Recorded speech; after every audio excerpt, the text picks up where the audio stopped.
നമ്മോടൊപ്പം ദുരന്ത പ്രതിരോധ വിദഗ്ധനായിട്ടുള്ള ശ്രീ സുഭാഷ് ചന്ദ്രബോസ് ഉണ്ട്. ശ്രീ സുഭാഷ് ചന്ദ്രബോസ് ഇപ്പോൾ ഏറ്റവും ഒടുവിൽ കരാറുകാരൻ കൂടിയായിട്ടുള്ള മുണ്ടത്തിക്കോട് സതീശനും മരണപ്പെട്ടിരിക്കുകയാണ്. ഏകദേശം 90% പൊള്ളൽ അദ്ദേഹത്തിനുണ്ടായിരുന്നു. രക്ഷപ്പെടുക ഏറെ പ്രയാസകരമായിട്ടുള്ള ഒരു കാര്യമായിരുന്നു എന്ന റിപ്പോർട്ടുകൾ കഴിഞ്ഞ ദിവസം ഉണ്ടായിരുന്നു. ഇപ്പോൾ മരണസംഖ്യ 15 ആയിരിക്കുന്നു. ഇനി ഈ ഒരു സാഹചര്യത്തിൽ ഇനി മുന്നോട്ട് പോവുകയാണ് പൂരവുമായി ബന്ധപ്പെട്ടുള്ള നടപടികൾ. ഇനി വരാനിരിക്കുന്ന പൂരങ്ങളിൽ, തൃശ്ശൂർ പൂരം മാത്രമല്ല കേരളത്തിലുടനീളമുള്ള ആഘോഷങ്ങളിൽ ഈ വെടിക്കെട്ട് ഇനി വേണോ എന്നുള്ളൊരു ചർച്ച, ഒരു ചോദ്യം അത് ഉയർന്നു കേട്ടിട്ടുണ്ട്. അതുപോലെ തന്നെ ശ്രീനാരായണ ഗുരുവിൻ്റെ വാക്കുകൾ ഉദ്ധരിച്ചുകൊണ്ട് കരിമരുന്നും കരിയും നമുക്കിനി ആവശ്യമുണ്ടോ, അത് അത്തരത്തിലൊരു ബുദ്ധിമുട്ട് ഉണ്ടാക്കുന്ന രീതിയിൽ ഉത്സവങ്ങൾ കൊണ്ടുപോകണോ എന്നുള്ളൊരു ചർച്ചയും സമൂഹ മാധ്യമങ്ങളിലൊക്കെ തന്നെ ഉയർന്നു കാണുന്നുണ്ട്. എന്താണ് താങ്കളുടെ അഭിപ്രായം? എനിക്ക് കുറച്ചുകൂടെ വ്യത്യസ്തമായ ഒരു അഭിപ്രായമാണുള്ളത്. കാരണം കുറഞ്ഞ കരിമരുന്നിന്റെ വീര്യം കുറഞ്ഞ രീതിയിലുള്ള വെടിക്കെട്ട് നടത്താൻ പറ്റും. വർണ്ണത്തിന് ഒരുപാട് പ്രാധാന്യം കൊടുത്തുകൊണ്ട് കാര്യങ്ങൾ ചെയ്യാൻ പറ്റും. വർണ്ണക്കാഴ്ചയ്ക്ക് ചെയ്യാൻ പറ്റും. വിമാനാപകടം ഉണ്ടോ എന്ന് വിചാരിച്ച ആളുകൾ വിമാനാപകടത്തിൽ കയറാതിരിക്കുമോ? റോഡ് ആക്സിഡന്റിലാണ് ഏറ്റവും കൂടുതൽ ആളുകൾ ഒരു വർഷം ഇവിടെ മരിക്കുന്നത് എന്ന് പറഞ്ഞ ആളുകൾ കാർ എടുക്കാതിരിക്കുമോ, ബൈക്ക് എടുക്കാതിരിക്കുമോ? അതല്ല ഇന്ന് വേണ്ടത്. ഇവിടെ സംഭവിച്ചിരിക്കുന്നത് പൂരത്തിന് ഈ യഥാർത്ഥ പ്രശ്നത്തിന് നമ്മൾ മാറിയാണ് വണ്ടി ഓടുന്നത്. യഥാർത്ഥ പ്രശ്നം എന്ന് പറയുന്നത് ഈ ലൈസൻസ് കൊടുക്കുന്നതിന് നിയമപരമായി കുറെ കടമ്പകളുണ്ട്.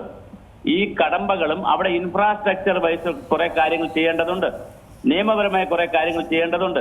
ഈ ചെയ്യേണ്ട ഒരു കാര്യവും ചെയ്യാതെയാണ് അവിടെ ഈ കാര്യം ചെയ്തിരിക്കുന്നത്. അവിടെ പിന്നെ ആംബുലൻസിന് പോകാൻ പറ്റിയിട്ടില്ല, ഉള്ളൊരു സ്ഥലമായിട്ടല്ല ചെയ്തിരിക്കുന്നത്. ഫയർഫോഴ്സിന് പോകാൻ പറ്റിയിട്ടില്ല, മതിലിടിച്ചിട്ടാണ് ഫയർഫോഴ്സിനോട് ആംബുലൻസിന് പോകാൻ പറ്റിയത്. അവിടെ 18 മീറ്റർ അകലം, രണ്ടുപേര് തമ്മിൽ ഇരിക്കുന്ന ആളുകൾ തമ്മിൽ 18 മീറ്റർ അകലമില്ല. അവർ ഗ്ലൗസ് ധരിച്ചിട്ടില്ല, അവർ പരിശീലനം ശ്രദ്ധിച്ചവരല്ല. അങ്ങനെ നിയമപരമായും അശാസ്ത്രീയമായും ഒരു ഫാക്ടറി പോലെ പ്രവർത്തിക്കേണ്ടത് ഒരു വീട്ടിലെ കല്യാണ വീട് പോലെ പ്രവർത്തിച്ചതിന്റെ ദുരന്തമാണ് അവിടെ കാണുന്നത്. ഇത് പ്രൊഫഷണലായി ഇന്ത്യ ഗവൺമെന്റ് അനുവദിച്ചിട്ടുണ്ട്, ഇത് ചെയ്യാം. കേരള ഗവൺമെന്റ് അനുവദിച്ചിട്ടുണ്ട്, ഹൈക്കോടതി അനുവദിച്ചിട്ടുണ്ട്, സുപ്രീം കോടതി അനുവദിച്ചിട്ടുണ്ട്. പക്ഷേ ഇതിന് മാനദണ്ഡമുണ്ട്. ആ മാനദണ്ഡങ്ങൾ കൃത്യമായി പാലിക്കുന്നു എന്ന് ഉറപ്പ് വരുത്തിയാൽ നമുക്ക് മിതമായ തോതിൽ കരിമരുന്നുമാകാം, ആനയുമാകാം, എല്ലാമാകാം. അതിന് രാജ്യത്ത് നിയമങ്ങളുണ്ട്. പക്ഷെ ആ നിയമങ്ങളുടെ നഗ്നമായ ലംഘനമാണ് ഇവിടെ എല്ലാം നടക്കുന്നത്. അങ്ങനെ ലംഘിച്ച, ഇപ്പൊ ബ്രേക്ക് ഇല്ലാത്ത വണ്ടി കൊണ്ട് ആക്സിഡന്റ് പറ്റിയിട്ട് എല്ലാ വണ്ടിയും നിരോധിക്കണമെന്ന് പറയുന്നത് പോലെ ഇരിക്കും. വണ്ടി ബ്രേക്ക് ഇല്ലാതെ ഒരുത്ത് എടുത്തുകൊണ്ട് പോയി, അവരുടെ അടുത്ത് പറഞ്ഞു ബ്രേക്ക് ഇല്ലാതെ ഓടിക്കരുതെന്ന്. പക്ഷെ ഫിറ്റ്നസ് ഇല്ലാതെ അയാൾ ഓടിച്ചു, വണ്ടി ആക്സിഡന്റ് പറ്റി, അയാൾ മരിച്ചുപോയി. ഉടനെ എല്ലാ വണ്ടിയും നിരോധിക്കണമെന്നാണോ? അങ്ങനെ പറ്റില്ല. ഇത് കരിമരുന്നായാലും ആനയുടെ കാര്യമായാലും ആന എഴുന്നള്ളത്തായാലും വെടിമരുന്നിന്റെ വെടിക്കെട്ടായാലും അത് നിരോധിക്കുകയല്ല അതിന്റെ പരിഹാരം. അതിന് മിതമായ രീതിയിലും വർണ്ണാഭമായിട്ടും ചെയ്യാനുള്ള ഇതോടൊപ്പം തന്നെ നമുക്ക് പറയാൻ കഴിയുന്നത് ഹൈക്കോടതിയുടെ ഭാഗത്തു നിന്നും ഒരു നിരീക്ഷണം കൂടി ഇപ്പോൾ വന്നിട്ടുണ്ട്, ഒരു നിർദ്ദേശം കൂടി വന്നിട്ടുണ്ട്. ഒരു ഹർജി വന്നിരിക്കുന്നു. അതിൽ കൂടുതൽ കാര്യങ്ങളിൽ ഇടപെടാൻ നിലവിൽ തയ്യാറല്ല. സുപ്രീം കോടതിയുടെ പരിഗണനയിൽ ഉള്ളതുകൊണ്ടാണ് ഈ ആനകളുടെ എഴുന്നള്ളിപ്പുമായി ബന്ധപ്പെട്ട വിഷയത്തിൽ കേരള ഹൈക്കോടതി ഇപ്പോൾ ഇടപെടാത്തത്. ശരിക്കും അത്തരത്തിലുള്ള ആവശ്യം എല്ലാ വർഷവും കോടതിയിൽ കയറി ഇറങ്ങാറുള്ള ഒരു വിഷയം തന്നെയാണ്. ഇതാരാണ് കയറി ഇറങ്ങുന്നത്? ഇതിപ്പോ ശബരിമല വിഷയത്തിൽ ശബരിമലയിൽ സ്ത്രീകൾക്ക് കയറണമെന്ന് പറഞ്ഞ് കൊണ്ട് കേസ് കൊടുത്തതാരാ? അവിശ്വാസികളാണ്. ഈ സോഷ്യൽ മീഡിയയിൽ ബഹളം ഉണ്ടാക്കുന്നതാരാ? ഇപ്പൊ ഏറ്റവും ബഹളം ഉണ്ടാക്കുന്നതാരാ? അവിശ്വാസികളാണ്. അവിശ്വാസികൾക്ക് ഇതൊരു ചാൻസ് കിട്ടുമ്പോൾ അതൊരു ഭയങ്കര, ഇപ്പൊ ഹരീഷ് ബാസുദേവനെ പോലുള്ളവരുടെ ബഹളം ഉണ്ടാക്കും.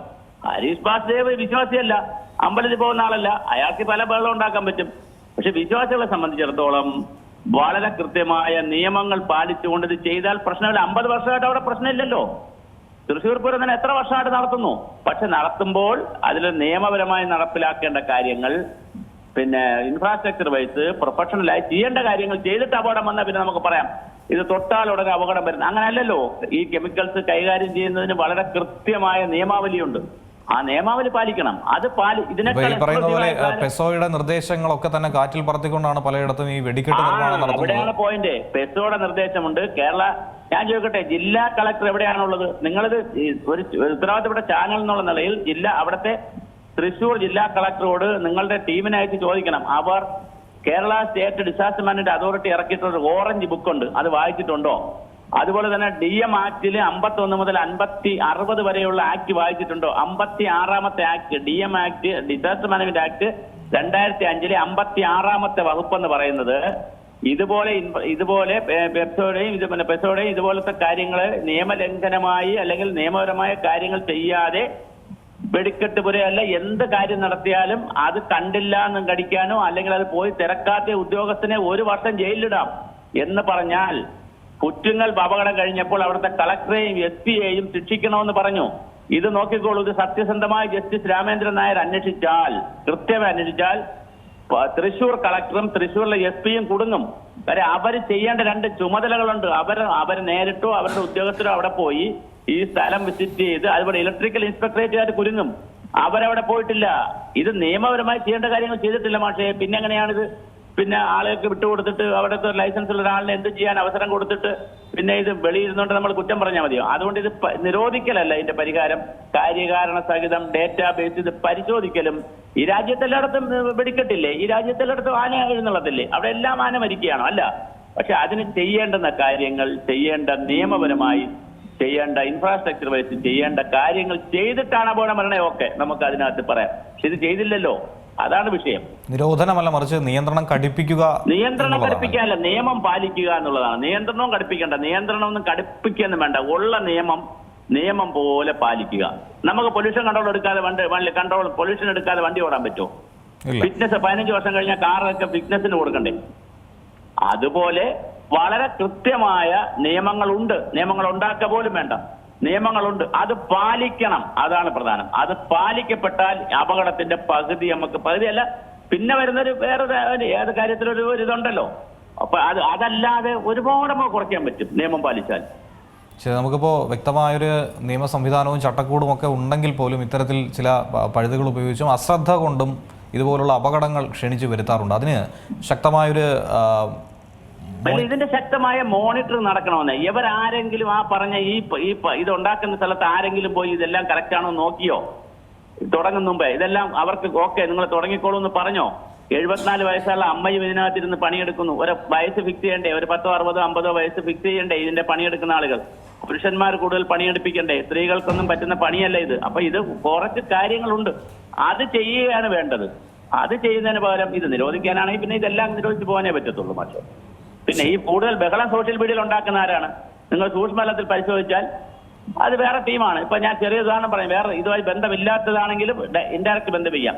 ഇന്നലെ വരെ നന്ദഗോപന്റെ പരിപാടികളൊക്കെ നടന്നുകൊണ്ടിരുന്നപ്പോൾ അത് വേറെയാണ്, ഹിന്ദുത്വമാണ്, വേറെ ഒരുപാട് RSS ആണ് സംഘം. ഞാൻ അവരെ പറയുന്നല്ല, വലിയ ആക്ഷേപമായിരുന്നു. പക്ഷെ അവരൊരു ക്രിസ്ത്യൻ പാട്ട് പാടിയപ്പോ കഥ മാറി.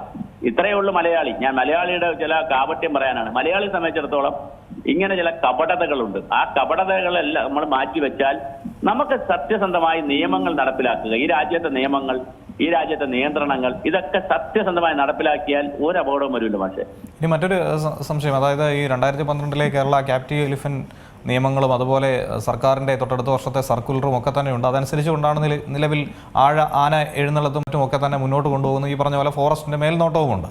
എന്നിരുന്നാൽ പോലും ഇതിൽ ആവർത്തിച്ച് ഈ ആനപ്രേമികൾ ഇറങ്ങി ആനകളെ എഴുന്നള്ളത്തിന് കൊണ്ടുവരാൻ പാടില്ല, അതിന് പകരം ബദൽ മാർഗങ്ങൾ സ്വീകരിക്കണം. ഇപ്പോൾ റോബോട്ടുകൾ കാണാൻ ആനകളെ പോലെ തന്നെയുള്ള റോബോട്ടുകളുണ്ട്, ആ ഒരു മാർഗം സ്വീകരിച്ചാൽ പോരെ എന്ന് ചോദിക്കുന്നുണ്ട്. ഇനിയിപ്പോൾ വെടിക്കെട്ടിന് പകരമായി കോൾസ് പാർക്ക് പോലുള്ള സംവിധാനങ്ങളുണ്ട്, അതാകുമ്പോൾ അപകടം ഉണ്ടാകില്ലല്ലോ എന്നൊക്കെ പറയുന്നുണ്ട്. ആ ഒരു വാദത്തോടെ നമുക്ക് റോബോട്ടിൽ കയറിയിട്ട് അല്ലെങ്കിൽ കാറിന് വേറെ റോബോട്ടിൽ കയറിയാൽ മതി എന്നൊന്നും കയറി ചോദിച്ചില്ല. അതൊക്കെ യുക്തിഭദ്രമല്ലാത്ത ചോദ്യങ്ങളാണ്.